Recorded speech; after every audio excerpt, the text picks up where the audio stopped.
प्राचीन समय की बात है। एक नगर में आत्मादेव नामक एक ब्राह्मण रहते थे। वे बहुत ही धर्मपरायण, सत्यवादी और ज्ञानवान व्यक्ति थे। वे अपनी पूजा पाठ और धार्मिक अनुष्ठानों में निपुण थे, लेकिन उनके जीवन में एक बहुत बड़ा दुख था। वे निसंतान थे। संतान प्राप्ति के लिए उन्होंने कई वर्षों तक भगवान की आराधना की, यज्ञ किए और अनेक संत महात्माओं से आशीर्वाद लिया, परंतु उन्हें कोई संतान प्राप्त नहीं हुई। एक दिन वे अत्यंत व्याकुल होकर वन में चले गए। वहाँ उन्हें एक तपस्वी संत मिले, जिनके चेहरे पर दिव्यता थी। आत्मादेव ने उन्हें प्रणाम किया और अपनी व्यथा सुनाई। हे महात्मन, मैंने जीवन भर धर्म का पालन किया, सत्य और अहिंसा के मार्ग पर चला, परंतु मुझे संतान सुख नहीं मिला। मैं अब बहुत दुखी हूँ और जीने की इच्छा भी खो चुका हूँ। कृपया मुझ पर कृपा करें और कोई उपाय बताएं जिससे मुझे एक संतान प्राप्त हो सके। संत ने ध्यान लगाया और अपनी दिव्य दृष्टि से देखा कि ब्राह्मण के भाग्य में संतान सुख नहीं लिखा है। वे बोले, हे ब्राह्मण, तुम्हारे भाग्य में संतान नहीं है, इसलिए इस पीड़ा को स्वीकार कर लेना ही उचित होगा। परंतु यदि तुम फिर भी संतान की इच्छा रखते हो तो मैं तुम्हें एक दिव्य फल देता हूँ। यदि तुम्हारी पत्नी इस फल को खा लेगी तो उसे एक तेजस्वी पुत्र की प्राप्ति होगी। आत्मादेव बहुत प्रसन्न हुए और उन्होंने वह फल लेकर अपने घर लौटने का निश्चय किया। आत्मादेव ने जब अपनी पत्नी धुंधुली को यह फल दिया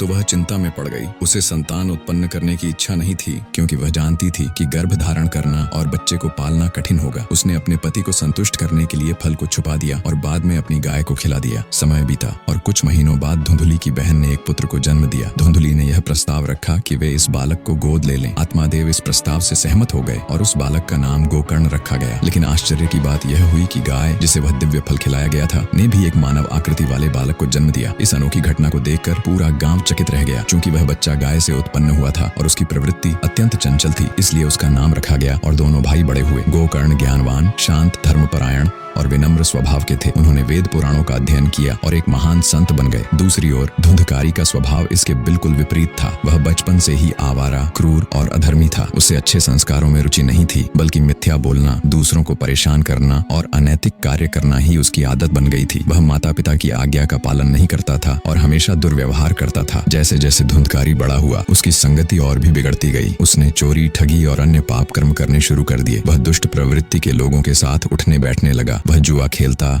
नशा करता और दूसरों को परेशान करता, घर के धन को अपव्यय करता और माता पिता को तंग करता। यह सब देखकर उसकी माता धुंधुली बहुत दुखी रहने लगी। एक दिन अत्यधिक चिंता और कष्ट के कारण उन्होंने अपने प्राण त्याग दिए। उनकी माता की मृत्यु के बाद भी धुंधकारी नहीं बदला। वह और अधिक निरंकुश हो गया और अपने पिता को भी तंग करने लगा। आत्मादेव ने जब देखा कि उनका पुत्र अत्यंत अधर्मी हो गया है और उनके लाख समझाने के बावजूद उसमें कोई सुधार नहीं आ रहा, तो उन्होंने संसार त्यागने का निश्चय किया। एक दिन उन्होंने अपने पुत्र गोकर्ण को बुलाया और कहा, वत्स, मैं इस संसार से अब विरक्त हो गया हूँ। तुम्हारा भाई पूरी तरह से अधर्म के मार्ग पर चल चुका है और मैं यह सब और नहीं सह सकता। अब मैं संन्यास धारण कर वन में चला जाऊंगा। गोकर्ण ने पिता को बहुत समझाया, लेकिन वे नहीं रुके। अंततः वे घर छोड़कर वन में तपस्या करने चले गए। अब धुंधकारी के पास न माता रही न पिता। वह पूरी तरह से स्वच्छंद हो गया। अब धुंधकारी के जीवन का एक ही उद्देश्य रह गया था, भोग विलास, धन संचय और अधर्म। उसने अपने घर को दुराचार का अड्डा बना दिया। उसने विभिन्न प्रकार की स्त्रियों, वेश्याओं को घर में रख लिया। वह दिन रात मदिरा, जुआ और अनैतिक कर्मों में डूबा रहने लगा। उसने अपने पास जो भी धन संपत्ति थी वह धीरे धीरे अपनी बुरी संगति पर खर्च कर दी। जब उसके पास धन समाप्त हो गया तो उसकी संगति में रहने वाली स्त्रियों ने भी उसे त्यागने की योजना बनाई। धुंधकारी को जब एहसास हुआ कि उसका धन समाप्त हो चुका है तो वह अत्यंत क्रूर और हिंसक हो गया। वह दूसरों को लूटने और प्रताड़ित करने लगा, लेकिन जिस स्त्रियों पर वह अपना सारा धन लुटा चुका था वही अब उसके विरुद्ध षड्यंत्र रचने लगी। उन्होंने एक दिन धुंधकारी को नींद में ही मार डाला। उसके शव को एक गहरे कुएं में फेंक दिया ताकि कोई जान न सके। धुंधकारी की अत्यधिक पापमय मृत्यु के कारण उसे मोक्ष नहीं मिला। उसकी आत्मा प्रेत योनि में चली गई और वह भयावह कष्ट झेलने लगा। अब वह एक अशांत आत्मा बनकर भटकने लगा।